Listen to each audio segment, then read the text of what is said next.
So about 5 months ago, UniMig sent me this amazing Pulse MIG 200. It's their latest welder, and to be honest, have very little experience with MIG welding alleys, so I figured the best thing to do would be to actually build something with it and get some time on the machine. Having done a lot of aluminium work with TIG, I was interested to see what a Pulse MIG would do. And to be honest, I was really impressed with the speed of this thing. Like, tacking was a breeze, and just the speed that you could lay down metal and stick it together, it was really quite eye-opening. They're not the prettiest looking welds, not compared to a TIG. They're not as clean. You get a little bit of sooting, but for this thin stuff, it just was so quick. Like, tacking was just like, it's like a MIG. And laying those outside corner welds, like, so nice. So I know we didn't come here for a welding cart, but I'm going to show you anyway. There's lots of room at the back for airflow for the fans. The air fleet, it just goes in underneath and sort of curls around. Gas bottle's held in with a chain, locks in either side. That's the welding cart, and it pushes really nicely. Well, that's my review. Thanks for coming. No, I'm kidding.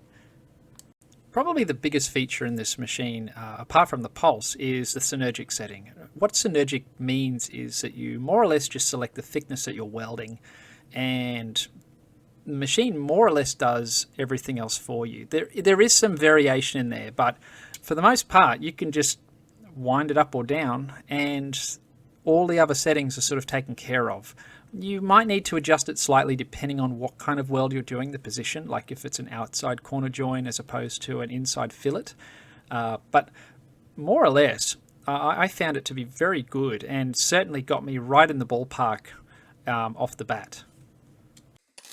Probably my least favorite thing in the world to weld is dirty old aluminium with a TIG welder. So I had some dirty old aluminium lying around, and I thought, I'm going to stick this together and see how it goes. And you know what, it really coped quite well with the grime. So I just cleaned those welds up with a wire brush. I'm really digging that. I briefly also used it as a stick welder because the feature was there and I wanted to see how it went. I had a really bad packet of electrodes that I couldn't get to run right in any of my other machines, so I thought, oh, this would be a good test. My old arc welder in my cheap eBay special could not run these rods. The arc would just snuff out no matter what I did, but the UniMig just powered through them, no worries. This machine also has some pretty comprehensive TIG functions built into it, and of course I needed to try that because I'm kind of like a TIG guy. And so I proceeded to set it up, but I might have got the polarity around the wrong way with my leads. I'm about to discover that the hard way. Yep, that's tungsten getting vaporized. So I swapped the leads around to the correct orientation, which is DC electrode negative. I had it in the positive anyway, and proceeded to TIG weld out this little stove. I more or less took my favorite settings from my UniMig razor and put it straight in this machine.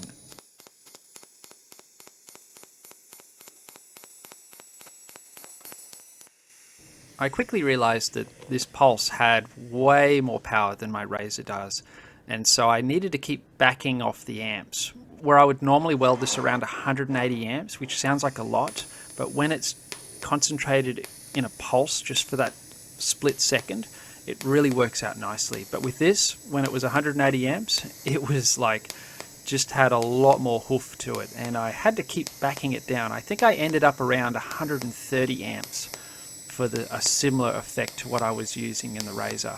And this is not that unusual. Every welder is different, and one just needs to do a few practice welds in order to dial in the right setting. Once I worked that out though, it was fine, and I was able to get really nice looking welds. I think a larger lens cup here would have perhaps given me a bit more color, a little bit more luster in the weld. But all this was perfectly acceptable, and I was quite happy with the end result. I'd have to say that if I was doing heavy work, which I've actually got a few heavy stainless steel jobs coming up, I'm going to be using this machine because I just know that it's going to really be able to bite in and give me good strong welds.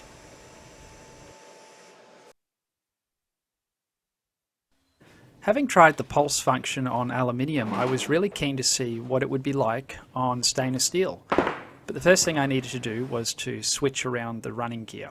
That included the liner and the rollers, and obviously get rid of the old spool of aluminium wire.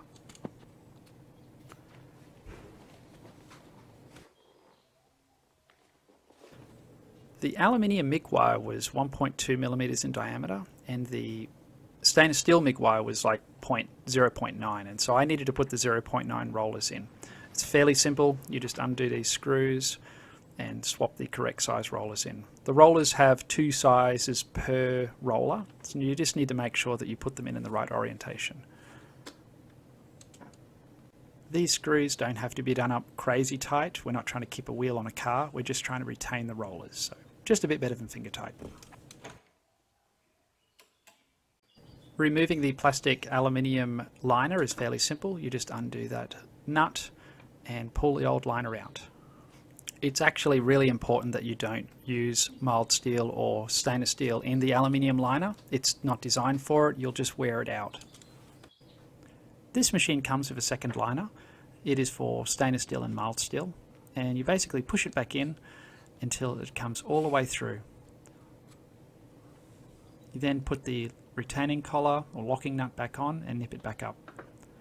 As you can see, it's a fair bit longer than it needs to be. That's because these liners kind of have a one-size-fits-all policy, and I just cut mine short with a little 2-inch battery grinder and then proceeded to put it back together incorrectly because I forgot to put the gas lens on.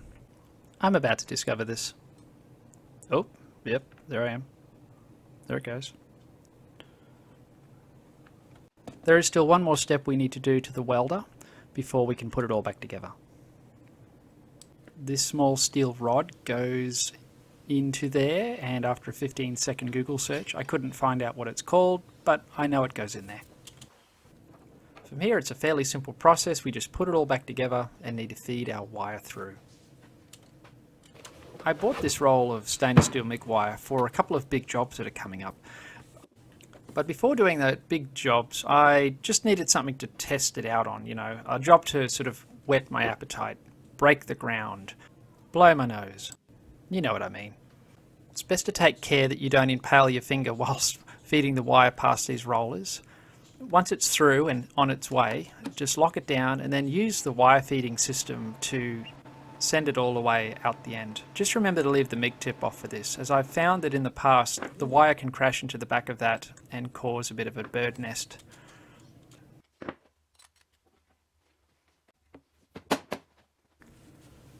Again, the settings are very straightforward. I simply selected stainless steel wire and the wire diameter. The machine already knew what type of gas I would need, which was the 2575 argon CO2. And this is where this machine really shines. That's quite a gap to fill up if I was using a TIG. But with the pulse setting, I was able to feather the trigger and basically weld right around that gap. I was able to do this entire job in about half the time it would have normally taken for me to TIG weld it. There was 36 of these to weld on, and I did it all in about 2 hours. To finish it all off, I just cleaned it up with a wire wheel to sort of give it a bit of shine back. And pretty much that's it. This sort of job didn't require like food grade stainless steel welds. They just needed to be watertight. And so for this application, this welder was really a good choice as far as doing the job economically for myself and for the person who I was doing it for. To spend 6 hours of TIG welding, that is a bit of an exaggeration, as opposed to 2, that means I can be doing other things and he's not paying a huge amount for it. So in that regard, this is a very good welder. And the same goes for the aluminium work.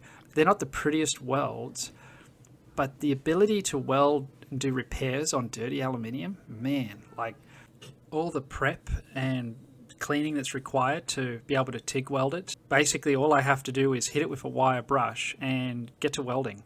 So the time saving factor there sort of changes how I look at aluminium repair jobs now. The only other thing I need to mention is the machine requires 15 amps to run, so unless you've got a good 15 amp outlet, this welder isn't for you. But if you do, I would highly recommend it. It's been a joy to use and I really appreciate UniMig sending it to me. So thank you everyone for watching, and I'll catch you in the next one.